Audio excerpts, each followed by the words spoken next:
A simple 10-step framework to build a highly impactful resume that instantly catches the recruiter's attention and gets you one step closer towards your dream job. Here you go.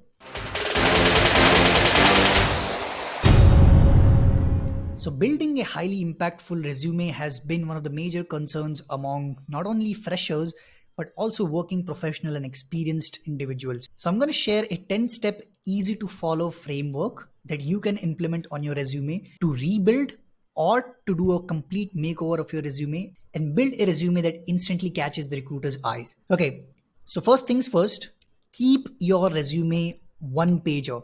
Now I cannot stress this enough, guys, because not only freshers, even experienced professionals make this mistake that they make the resume too long. They have 2 pages, even 3 pages resume when they have only worked for a couple of years.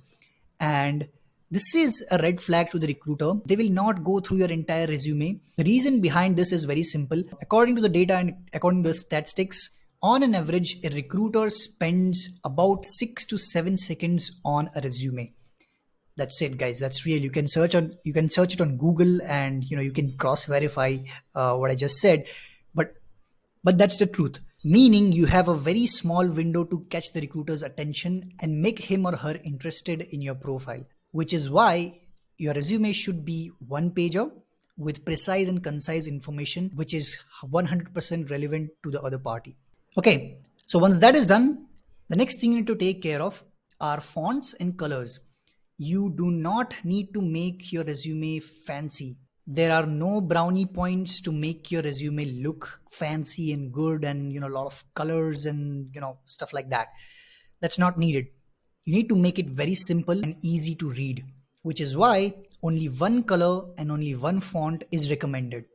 You can definitely increase and decrease the size of the fonts and the format of the font, make it bold, make it italic, but do not use more than one type of font, and definitely do not use more than one color in your resume. Only use black font with white paper, of course. Duh. Okay, so the third thing, which is very basic and very obvious, but I still wanted to mention it because I receive a lot of applications and a lot of people makes this mistake, is they keep their resume format in Word. Never do that, guys. Always keep your resume in a PDF format. That is the most accepted standard when it comes to a professional resume. Okay, so the basics are out of the way. Now, getting into the details, first thing is, what kind of information do you need to display on the top of your resume? A lot of people make this mistake that they include a lot of their personal information like their address, their caste, their religion, and all of that, which is 100% not needed. All you will need is your email address, your LinkedIn profile, which is very, very important. And the third thing is your phone number, which is optional. And of course, your name on the top of the resume. Once you have that in place, I would recommend including one small piece, which is my personal favorite and my personal recommendation. And I believe that will completely change the way you approach with your resume, and it will set you apart from a lot of people. If you want to know what it is, make sure to stick around till the end. Okay, so now comes the body of the resume. This is where you actually sell yourself. So the first thing you need to take care of is you need to skip the unnecessary. You do not need to tell your whole story on your resume. Stuff like a very long summary, you do not need that. That's not needed. So if you're a fresher, these are the things you should include, and this is a very rough format that you can use to build an effective resume. So on the top, you can add your academics, your results. If you have achieved very good grades, you can mention that. Second, you can include projects that you have worked on. It can be your final year project. It can be something you made by yourself. It can be your passion project, something that you did with your friends. Anything that displays your skills, make sure to include that. And at the end, you can include a section where you can highlight all your achievements, your awards and certificates. If you have done any courses that you might have done, you can highlight that at the end of the section. And if you still have space, you can then mention extracurriculum activities that might display your leadership, your communication, and some basic skill sets. Now, if you are an experienced professional, the first thing you need to start your resume with is your experience, which can be followed by your core skill sets, anything that you have worked apart from your job, which is your passion projects or stuff that you're involved in. And lastly, you can mention your education and any awards or achievements that you have received. Now, this part is completely up to you. If you have done a college degree from a very reputed college, you can include that. So next, how do you display all the information, be it experiences or extra curriculum or the projects you have worked on? Everything should be highly organized in bullet points. That will make it very easy for the recruiter to read it. It will be very easy and pleasing to the eyes, and it will not look like a congested piece of junk which nobody can read. So keep all the information in bullet points, make it 3 to 4 bullet points per experience per section, and that should do. Next, include numbers and matrix. I cannot highlight this thing enough. A lot of people, including experienced professional, makes this mistake that they do not highlight specific information. They'll write very generic, vague statements with no matrix and no numbers. Numbers are really important, guys. Numbers will help you land your dream job. So for example, instead of writing, I regularly achieved my monthly sales quota, you can say I consistently added $10,000 in ARR by closing 5 deals a month. Very vague example, I know. So one of the most important thing that you need to keep in mind while writing your experiences is focusing on outcomes rather than focusing on inputs. Now, what do I mean by that? While writing your experiences, you do not need to focus on what you have done or what you were responsible for doing in that particular role. You need to focus on what you have achieved in that role and what kind of impact have you made while you were in that position. For example, instead of saying I was responsible to generate qualified meetings by doing cold email outreach, you can rather say I performed 300 outbound cold calls to generate 5 qualified meetings every single week. Now that will directly show what impact you have created in your team, and it will display that you are a worthy candidate.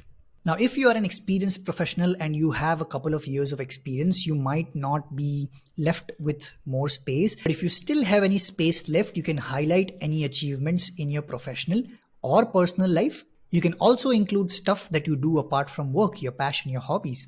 Now, the last piece of advice that I have for you is, and this is the universal problem that we all face when we start building a resume. We feel that we want to include everything that we have achieved and everything that we have done in your life in one single page, which is technically not possible.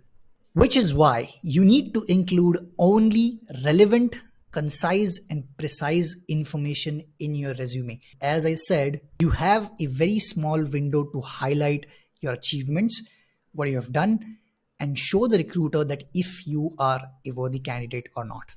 So make it concise, make it precise, and make it 100% relevant information. So if you are still here, that suggests that you are dedicated to land your dream remote job, which is why I'm going to give you my personal favorite recommendation on one thing that you can include in your resume, which will highlight your resume and it will put you ahead of your competition. So in the last episode, I mentioned some prerequisites you need before you start building your resume. And one thing that I mentioned was an introduction video. Time to put that video in use. So what you need to do is, if you have pre-recorded that video, you can upload that video to a Google Drive. You can make it public. You can copy the link from the Google Drive and you can paste it in your resume. This is a highly effective and proven method, which I have personally used.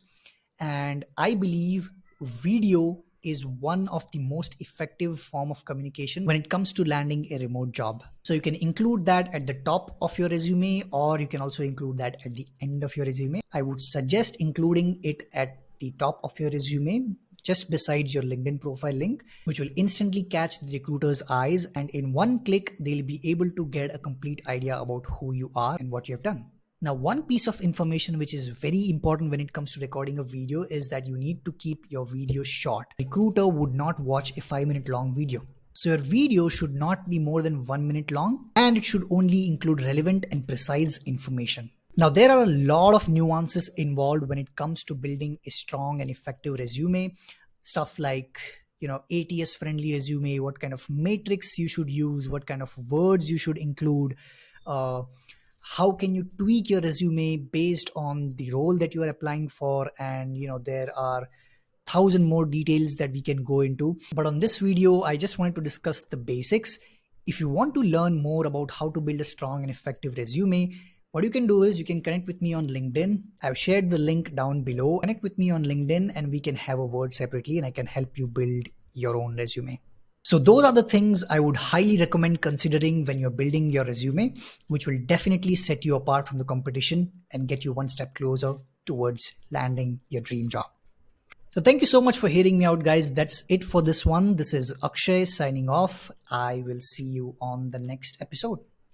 Peace.